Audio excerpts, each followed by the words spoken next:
സ്വാഗതം. കാണാത്തതും കേൾക്കാത്തതും. Pala bishop Mar Joseph കല്ലറങ്ങാട്ടിനെതിരെ മതവിദ്വേഷ പ്രസംഗം കുറ്റം ചാർത്തി കേസെടുത്തതോടെ സർക്കാരിനും പോലീസിനും ആശ്വാസമായി കാണണം. ഇതോടെ കേരളത്തിൽ വിദ്വേഷരഹിതമായ സമൂഹം ഉണ്ടാകും എന്നായിരിക്കുമല്ലോ സർക്കാർ വിശ്വസിക്കുന്നത്. ആ നല്ല സ്വപ്നത്തിന് ഭരണാധികാരികളെ മറക്കാതെ അഭിനന്ദിക്കണം. ഒരു വേള സർക്കാരിൻ്റെ മോഹം നടന്നില്ലെങ്കിൽ എന്താ, യഥാർത്ഥ പരാതിക്കാരായ സമൂഹത്തെയും അവരുടെ ആചാര്യന്മാരെയും ചിലർക്ക് ഇങ്ങനെയൊന്ന് പേടിപ്പിച്ചു നോക്കാമല്ലോ. ആളെ കൂട്ടി ഭീഷണിപ്പെടുത്താൻ നേരത്തെ ശ്രമിച്ചവർക്ക് അങ്ങനെയൊരു ആശ്വാസം. മറ്റു വിധത്തിൽ കൈകാര്യം ചെയ്യാൻ കഴിയാത്തതിൻ്റെ കണക്കു തീർത്തതാകാം അവരുടെ സങ്കല്പം. ബിഷപ്പിനെതിരായ പരാതിയുടെയും കേസിൻ്റെയും പേരിൽ ഒരു സമൂഹമാകെ ഭയന്നു വിറങ്ങലിച്ചെന്ന് അവർ ആശ്വസിക്കട്ടെ. മതാധിപത്യത്തിൻ്റെ ഗൂഢവഴികളാൽ ഒരു ന്യൂനപക്ഷ സമൂഹത്തെ ഭയപ്പെടുത്തിയിരുത്താൻ ശ്രമിച്ചവർക്കും അവരെ ചേർത്ത് നിർത്തുന്നവർക്കും ആഹ്ലാദിക്കാൻ അതിൽ വകയുണ്ടോ? കേരള സമൂഹത്തിലെ വകതിരിവുള്ള ഏതൊരാളാണ് ബിഷപ്പിൻ്റെ വാക്കുകളിൽ മതവിദ്വേഷമുണ്ടെന്ന് വിശ്വസിക്കുക?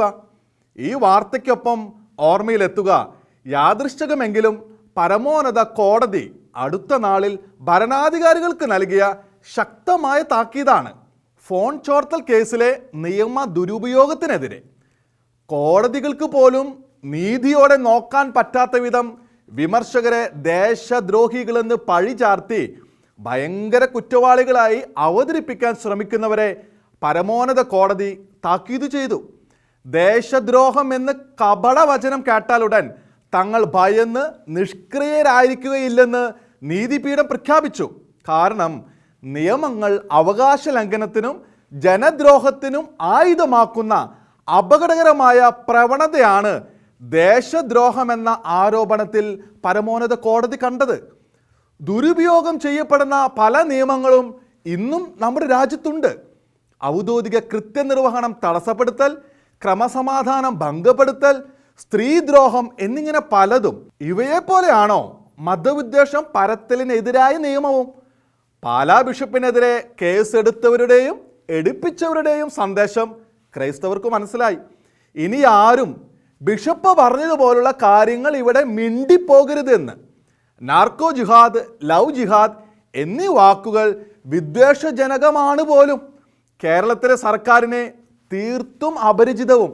പക്ഷേ സർക്കാരിന് നന്നായി പരിചിതമായ മറ്റൊന്നുണ്ട്. മതവിദ്വേഷം പ്രചരിപ്പിക്കുന്ന ഒരു ഇസ്ലാമിക ഗ്രന്ഥകാരൻ്റെ പുസ്തകം. അത് മലയാള പരിഭാഷയുടെ രൂപത്തിൽ നാളുകളായി സംസ്ഥാനത്ത് കറങ്ങുന്നത് സർക്കാരിന് അറിയാം. കാരണം അത് നിരോധിക്കണമെന്ന് രണ്ട് ഉന്നത പോലീസ് ഉദ്യോഗസ്ഥർ, മുൻ DGPയും ഇപ്പോഴത്തെ DGPയും ശുപാർശ ചെയ്തത് ഔദ്യോഗികമായ അറിവ് തന്നെയാണ്. എന്തു കാര്യം അത് നിരോധിക്കാൻ ആർക്കും തോന്നിയിട്ടില്ല. ഒരു ദശകത്തിനകം കേരളത്തെ തങ്ങളുടെ മതാധിപത്യത്തിന് കീഴിൽ കൊണ്ടുവരുമെന്നും മതനിയമം നടപ്പാക്കുമെന്നും പ്രസംഗിക്കുന്ന ചില മത തീവ്രവാദികളും മതവാദികളും ഇപ്പോഴും സ്വതന്ത്രമായി വിഹരിക്കുന്നുണ്ട്. അന്യമത വിദ്വേഷം തുളുമ്പുന്ന വാക്കുകൾ അവരുടെ ഗണത്തിൽപ്പെട്ടവർ ആവർത്തിക്കുന്നു. ക്രൈസ്തവ വിശ്വാസത്തെ കടന്നാക്രമിക്കുന്നു. ചിലരെയൊക്കെ വകവരുത്തുമെന്ന് തന്നെ ഭീഷണിപ്പെടുത്തുന്നവരുടെ വാക്കുകളും കേരളത്തിലെ അന്തരീക്ഷത്തിൽ അനുരണനം ചെയ്യുന്നുണ്ട്. പക്ഷേ അവർക്കെതിരെ സർക്കാരോ പോലീസോ വിരലനക്കിയിട്ടില്ല. എങ്കിലും വേണ്ടില്ല, ബിഷപ്പിനെതിരെ കേസെടുത്തല്ലോ. കേരളത്തിലെ മതസൗഹാർദ്ദം സംരക്ഷിക്കാൻ അത് മതിയായേക്കും. വടക്കൻ ജില്ലകളിൽ തീവ്രവാദ ആശയവൽക്കരണത്തിൻ്റെ പിടിയിൽ നിന്ന് 550 ചെറുപ്പക്കാരെ സർക്കാർ ചെലവിലുള്ള പ്രവർത്തനങ്ങളാൽ മോചിപ്പിച്ചു. പോലീസ് ഇൻ്റലിജൻസ് വിഭാഗത്തിൻ്റെ വൻ നേട്ടം. ഇത് പറയുമ്പോൾ മറ്റൊരു പശ്ചാത്തലമുണ്ട്. 10,000-കണക്കിന് ചെറുപ്പക്കാരെ ഇത്തരം മാരക മതവിദ്വേഷ ചിന്തകളിലേക്ക് കേരളത്തിലെ പല ഉദ്യോഗസ്ഥരും ക്ലാസ് എടുത്ത് ആകർഷിക്കുന്നുവത്രേ.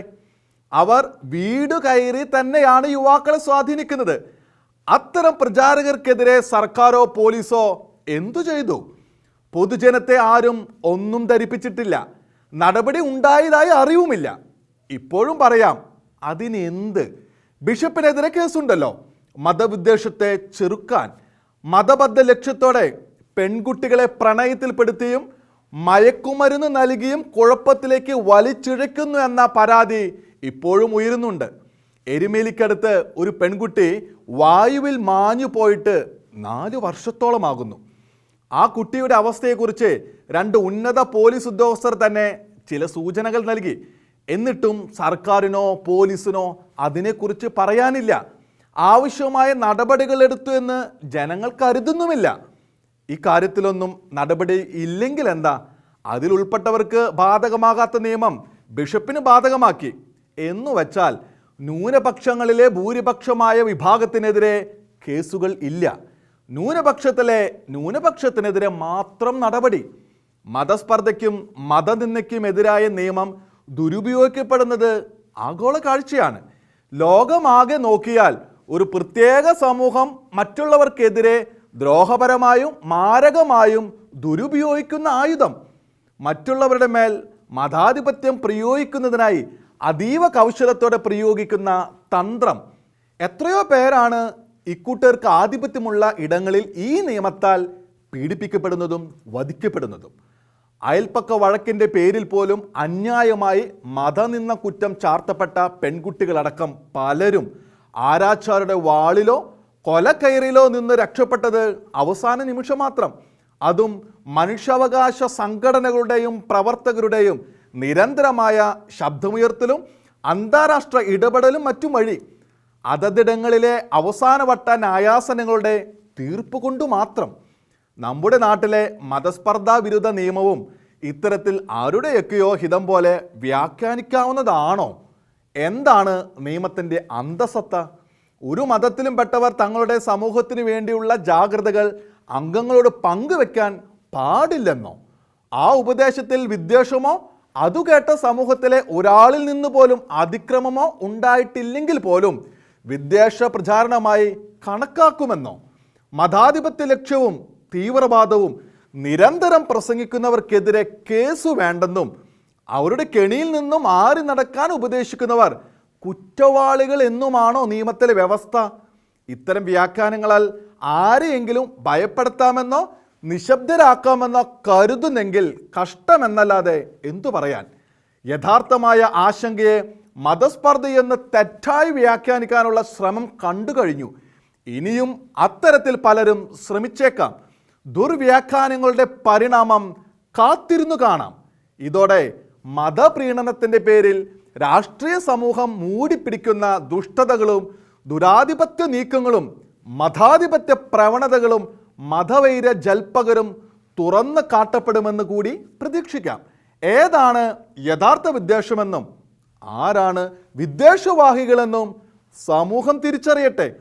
അതിലേക്ക് വെളിച്ചത്തെത്തിക്കാൻ ഈ സംഭവം വാതായനം തുറക്കട്ടെ.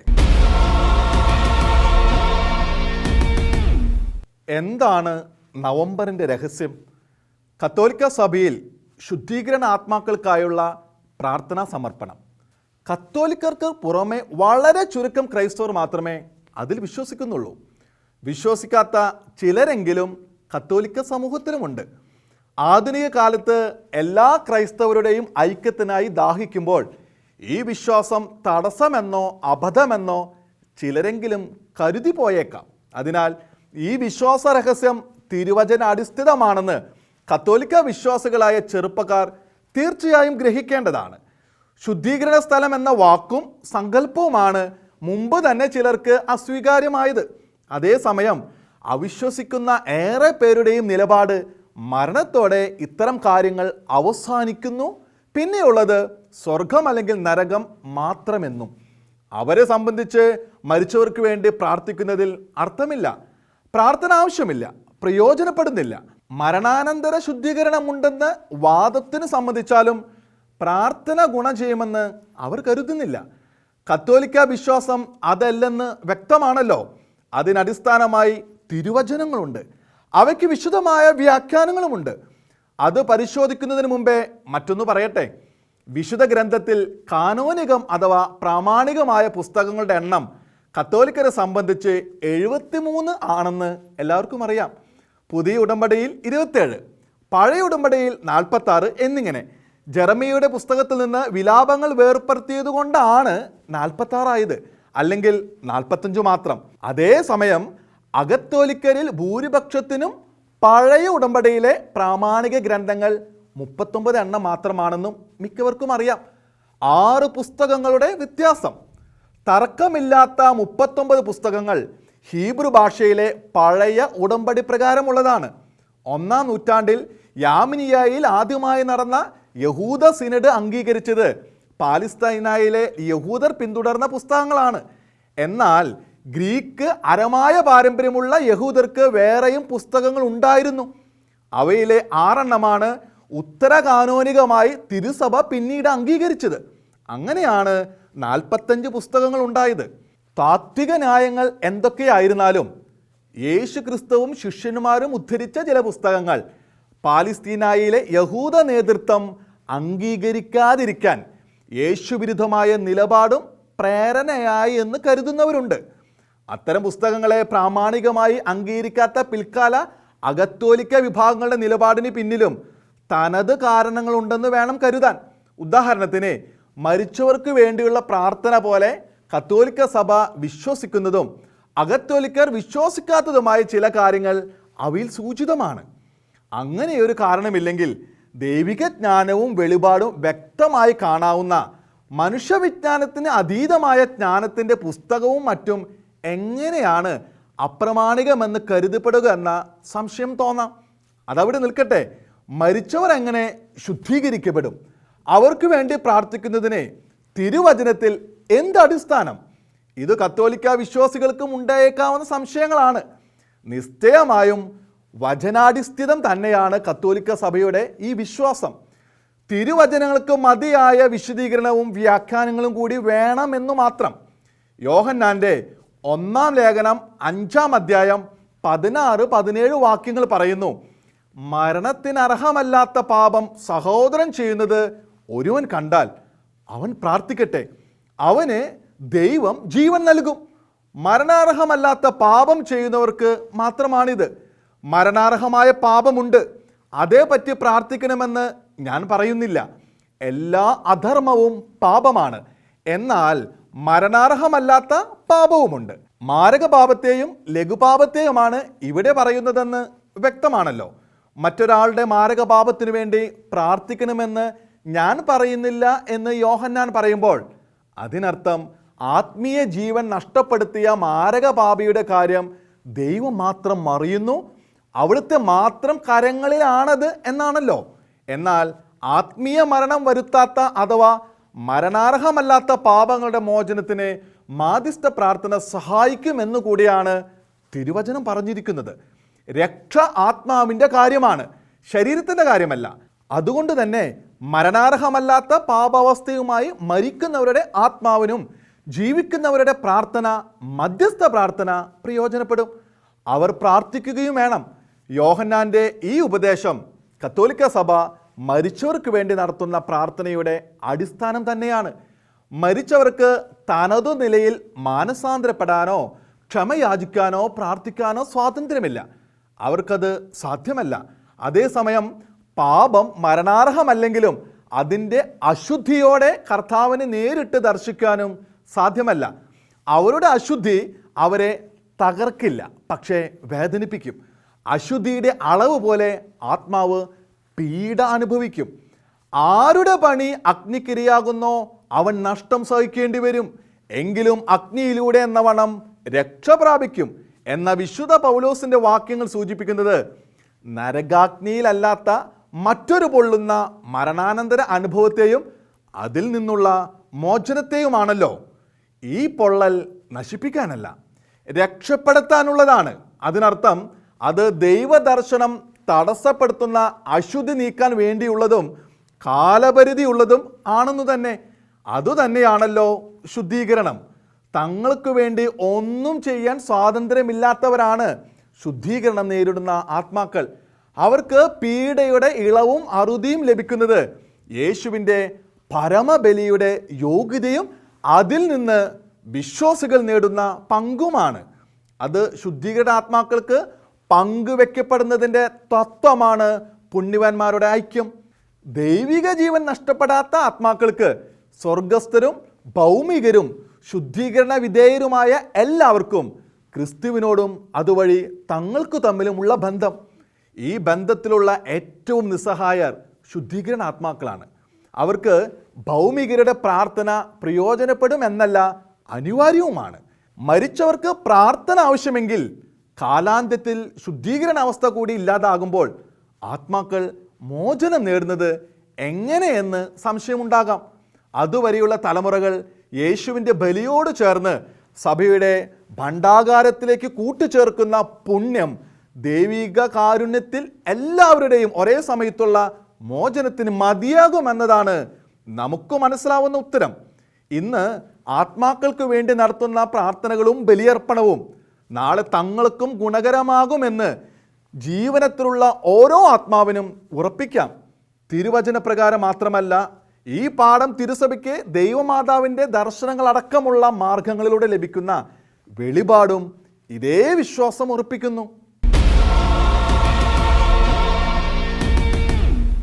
ജോജുവോ കോൺഗ്രസോ ശരി? ഇതിനുത്തരം ബന്ധപ്പെട്ടവർ കണ്ടെത്തട്ടെ. കൊച്ചിയിലെ പെരുവഴി തർക്കത്തിൽ നിന്ന് പക്ഷേ എല്ലാ രാഷ്ട്രീയ നേതൃത്വങ്ങൾക്കുമുള്ള താക്കീതുണ്ട്. ഭരിക്കുന്നവർ മനസ്സിലാക്കേണ്ട ഭീഷണമായ യാഥാർത്ഥ്യവും. ജനങ്ങളുടെ ദുരിതം സ്ഫോടനാത്മകമായ അവസ്ഥയിലേക്ക് വഷളാകുമ്പോൾ രാഷ്ട്രീയ ന്യായങ്ങൾക്ക് പിന്നിൽ സുരക്ഷിതരായി മറിഞ്ഞിരിക്കാമെന്ന് നേതാക്കൾ വ്യാമോഹിക്കരുത്. ഇന്ധനവില വർധന ജനങ്ങളെ അങ്ങേയറ്റം പൊള്ളിക്കുന്ന അവസ്ഥയിലേക്ക് വഷളായിരുന്നു. കഴിഞ്ഞ ദിവസം പ്രഖ്യാപിച്ച ഇളവ് നിസ്സാരമാണെങ്കിലും സ്ഫോടനാത്മകമായ അവസ്ഥയെയാണ് അത് എത്രയെങ്കിലും തണുപ്പിച്ചത്.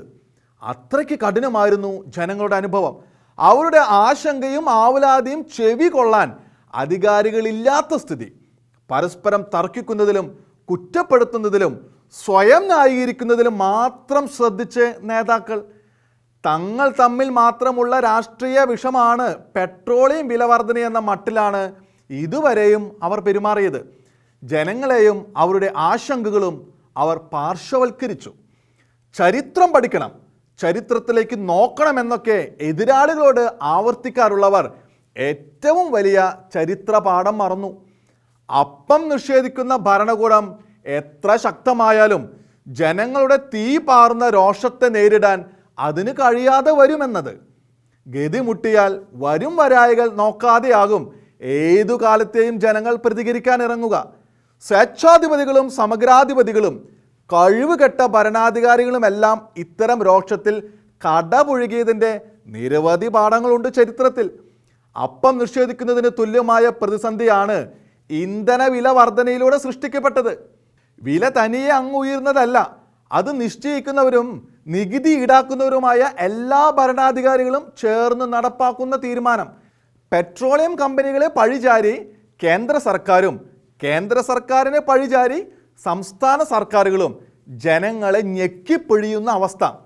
ഇത്തരം സാഹചര്യങ്ങളിൽ അപേക്ഷ നൽകി മുൻകൂർ അനുമതി വാങ്ങി നോട്ടീസ് അടിച്ച് വിനോദ പരിപാടി പോലെ നടത്തുന്ന സമരങ്ങളെയല്ല ഭരണാധികാരികൾ നേരിടേണ്ടി വരിക. ആത്മഹത്യാപരമായ പ്രവൃത്തികൾക്ക് പോലും ജനങ്ങൾ മടിക്കാത്തത്ര ദുസ്സഹമായ സാഹചര്യം സൃഷ്ടിച്ചു കൊടുത്താലുള്ള പരിണാമത്തെ എല്ലാവരും ഭയക്കണം. ജനങ്ങളുടെ ആവലാതി ക്രൂരമായി അവഗണിക്കുന്നത് ഏതു കാലത്തും വിനാശകരമാണെന്ന് ഓർക്കുക.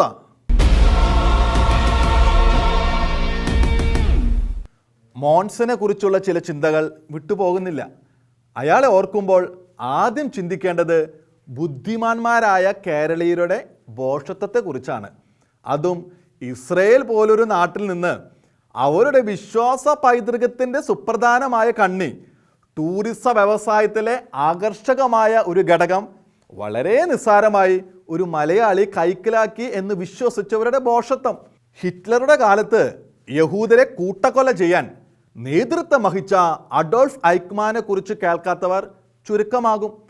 രണ്ടാം ലോക യുദ്ധാന്തത്തിൽ ജർമ്മനിയുടെ കീഴടങ്ങലോടെ ലോകത്തിൻ്റെ അജ്ഞാത കോണിലേക്ക് അപ്രത്യക്ഷനായ കൊടുംഘാതകൻ ആ ശത്രുവിനെ വിദൂര ഭൂഖണ്ഡത്തിൽ നിന്ന് അർജന്റീനയിലെ അജ്ഞാതവാസത്തിൽ നിന്ന് കണ്ടെത്തുകയും ആ രാജ്യം അറിയാതെ കടത്തി സ്വന്തം രാജ്യത്തെത്തിച്ച് വധശിക്ഷ നൽകുകയും ചെയ്തവരാണ് ഇസ്രയേൽക്കാർ. ഇറാഖിലെ കർക്കശമായ സുരക്ഷാ സംവിധാനം ഭേദിച്ച് സോവിയറ്റ് നിർമ്മിത MiG-21 വിമാനം റാഞ്ചിയെടുത്ത മാരക കൗശലശാലികൾ.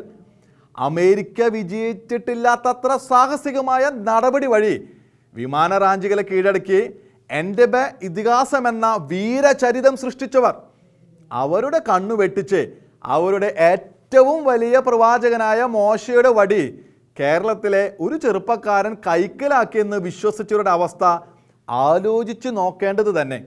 അത് മോശയുടെ വടിയെന്ന് വിശ്വസിച്ചതും അങ്ങനെയൊന്ന് കൈക്കലാക്കാൻ മലയാളിക്ക് കഴിഞ്ഞു എന്ന് കരുതിയതും ഒരുപോലെ ഭോഷത്വം തന്നെ.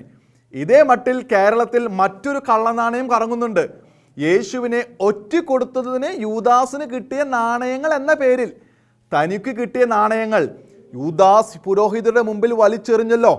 അപ്പോഴുണ്ടായ ചളുക്കം കണ്ടായിരിക്കുമോ അതേ നാണയങ്ങളാണെന്ന് കേരളത്തിലുള്ളവർ തിരിച്ചറിയുന്നത്?